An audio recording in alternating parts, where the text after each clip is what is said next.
Association of Business and Commerce ABCD, Dhule grain pulses and jaggery merchant association, Dhule शहर किराणा व भुसार व्यापारी असोसिएशनच्या संयुक्त विद्यमानाने जिल्हाधिकारी कार्यालयासमोर आज निदर्शने करण्यात आली, ज्यात प्रामुख्याने अन्नधान्य व खाद्यपदार्थांवर 5% जीएसटी त्वरित रद्द करा, धुळे शहरातील व्यापाऱ्यांची एकमुखी मागणी करत निदर्शने करण्यात आली। भारत सरकारने अन्नधान्य व खाद्यपदार्थांवर 5% जीएसटी आकारणी केलेली असून ज्यावेळी जीएसटी अंमलबजावणी देशात लागू करण्यात आली आहे त्यावेळी केंद्र सरकारने खाद्यपदार्थ वस्तूंवर जीएसटी आकारण्यात येणार नाही असे सांगितले होते। मात्र 47व्या जीएसटी काउन्सिलने अन्नधान्य व खाद्यपदार्थावर नॉन ब्रँडेड वस्तूंवर 5% जीएसटीची आकारणी केली आहे।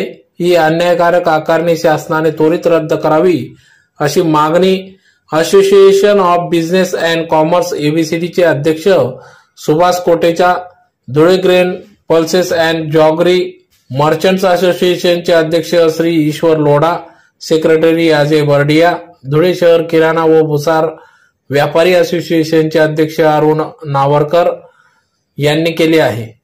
धुळे शहरातील सर्व व्यापाऱ्यांतर्फे जिल्हाधिकारी साहेबांना एक निवेदन देण्यात आले आणि या प्रस्तावित कर आकारणी विरोधात धुळे जिल्हाधिकारी कार्यालयासमोर निदर्शने देखील करण्यात आली।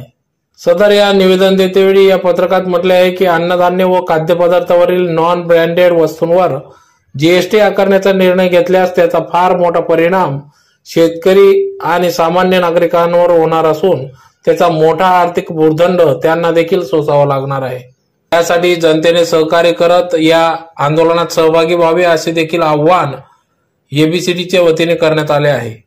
सदर प्रस्तावित कर विरोधात व्यापाऱ्यांबरोबर सर्वसामान्य जनतेने देखील रस्त्यावर यायला हवे, कारण त्याचा सर्व शेवटी बोजा सर्वसामान्य जनतेवरच पडणार असून जनतेने देखील या आंदोलनात सहभागी व्हावे अशी आवाहन या ABCD association of business and कॉमर्सच्या वतीने करण्यात आले असून यावेळी गोकुळ बदान, सुधाकर पासपुते, किशोर गिंदोडिया आदी सर्व व्यापारी वर्ग या ठिकाणी उपस्थित होते।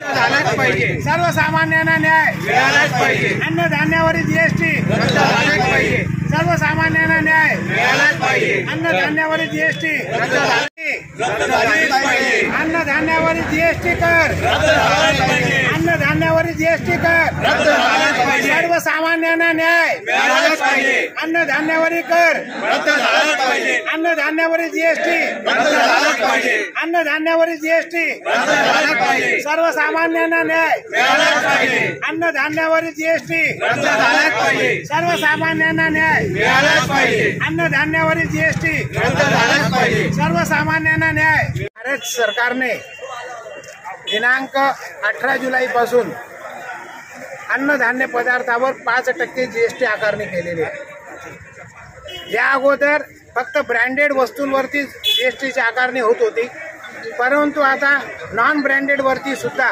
शासनाने 5% जीएसटीची आकारणी केलेली आहे। वस्तुस्थिती अशी आहे की ज्यावेळेस शासनाने जीएसटी कर लावला त्यावेळेस अन्नधान्य पदार्थांवरती कोणताही कर लागणार नाही अशा प्रकारची ग्वाही, अशा प्रकारचं एक आश्वासन आम्हा व्यापाऱ्यांना शासनाने दिलेलं होतं। परंतु आता शासनाने 5% जीएसटीची कर आकारणी करून आमच्यावरती फार मोठा अन्याय केलेला आहे आणि त्यामुळे एका निवेदनद्वारे आम्ही शासनाला विनंती करत आहोत की अन्नधान्यावरील 5% जीएसटी आपण त्वरित रद्द करावा। मित्रांनो, हा फक्त व्यापाऱ्यांचाच या ठिकाणी तोटा नाहीये, फक्त व्यापाऱ्यांनाच या ठिकाणी काही प्रकारचं नुकसान नाहीये, तर सर्वसामान्य जनता सुद्धा भरडली जाणार आहे। 100 रुपये किलोची तुवर डाळ 105 रुपये किलो होणार आहे, 100 रुपये किलोची मूग डाळ 105 रुपये किलो होणार आहे, 30 रुपयाचा गहू तुम्हाला 32 रुपये किलोने विकत घ्यावा लागणार आहे। सर्वसामान्यांच्या ते ताटातला एक घास हिसकावून घेण्याचा एक फार मोठा डाव शासनाने आखलेला आहे। म्हणून आम्ही व्यापारी संघटना आम्ही व्यापारीचं आंदोलन करीतच आहोत, परंतु आपल्या सर्वांच्या माध्यमातून मी आम जनतेला आवाहन करतो की आमच्या आंदोलनाला जोपर्यंत सर्वसामान्य जनतेचा पाठिंबा मिळत नाही तोपर्यंत शासन हा कर मागे घेणार नाही।